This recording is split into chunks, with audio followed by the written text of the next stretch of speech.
to one that gave them the tools to lead a newly independent nation.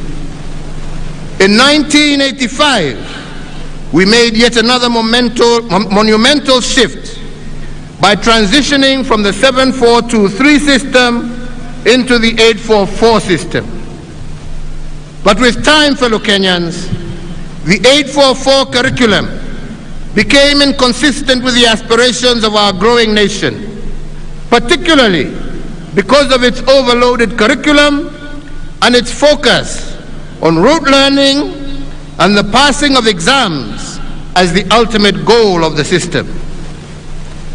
As we began re-engineering it, we had to return to the foundational philosophy of education, and that is, citizens never fail. It is systems that fail them. And if the systems are inconsistent with the aspirations of the people, then the systems must be changed. The challenge of the day calls us to imagine a system that creates responsible citizens as opposed to subjects, a system that celebrates creative potential of all our children as opposed to one that leaves them with labels of failure if they do not pass exams. A system that brings about freedom to be creative and innovative as individuals. This is the promise of the competency-based curriculum, and that is why in December of 2022, the pioneer CBC class, now in 6th grade, will transition to junior secondary. And we believe, and given the manifest success achieved in such a short period of time, there is no turning back with respect to competency-based curriculum.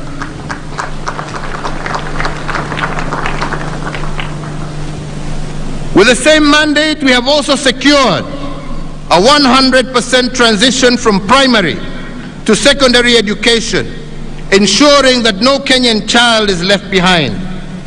We have also achieved Africa's first one-to-one child-to-book ratio and restored the integrity of our national exams.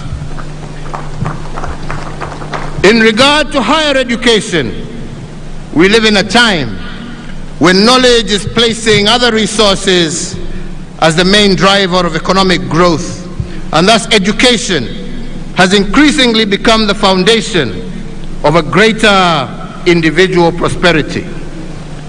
Our universities continue to incubate innovations and to prepare the next generation of leaders who are technically proficient and knowledgeable. Talents continue to be nurtured, and a workforce that is globally competitive is, with each passing year, transitioning from our institutions of higher learning into prominent positions locally and abroad. To ensure that even those that are not admitted to universities get an equal chance, we have transformed our technical and vocational education training. Where they stood only 52 institutions in 2013, today Kenya is home of 238 institutes, representing a 435% growth. With this transformation, every Kenyan child has a chance to make it. So, fellow Kenyans, in our effort to foster inclusivity as well as gender parity, the one thing that I am truly proud of is how we have built women leadership and expanded their fields of participation in governance. For a long time, women affairs were relegated to the Department of Social Services, where they were grouped with children. In fact, the first woman to be appointed as a permanent secretary happened 24 years after independence. Margaret Githinji was appointed the permanent secretary for Commerce and Industry on Madaraka Day of 1987. And thereafter, the first woman to become a cabinet minister, the Honorable Nyiva Mwendwa, occurred 32 years after independence in 1995. Today, and thanks to the 2010 Constitution and my commitment to equality and inclusivity, I have had the pleasure of working with 11 women in my cabinet at different times and in different capacities. All of them have occupied high-profile portfolios, and in fact, all the cabinet secretaries for foreign affairs for the last 9 years of my term have been women, and we have seen how they have placed our country globally. Of equal note is that my administration has also fast-tracked the promotion of women in leadership in our security sector. I appointed Fatuma Ahmed as the first woman Major General of our Defense Forces in 2018. Similarly, the first holder of the constitutional office of Auditor General of our Republic was appointed under my administration, Mrs. Nancy Gadongo, and she was appointed in 2021 and continues to serve the Republic in that capacity. And of course, we have our three arms of government, one of which is now headed by a woman. After 58 years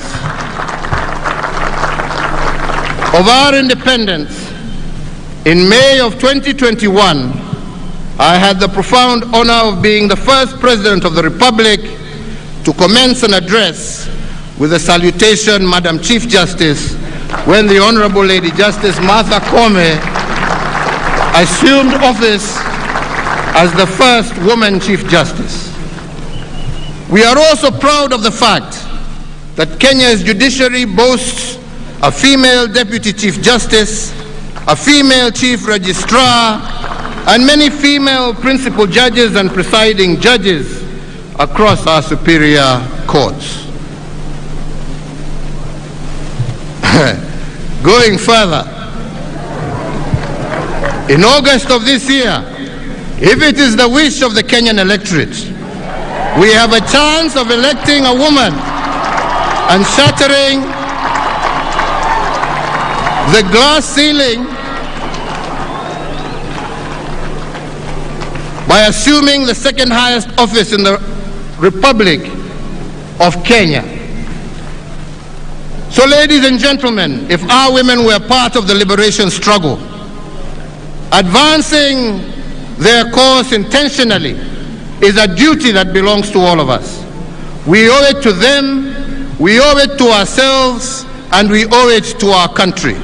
And I am indeed proud to have been part of this push for women leadership in our republic.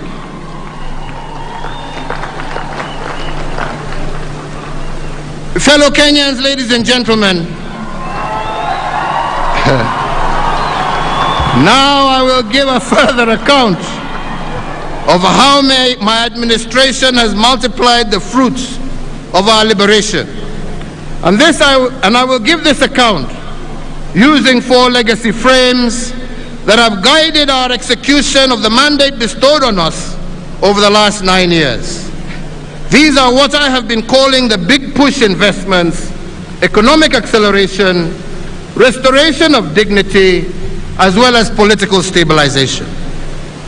I begin with the first legacy frame of the big push investments, and I want to start this frame because the question many have begged is why the heavy investments in infrastructure. I have been asked several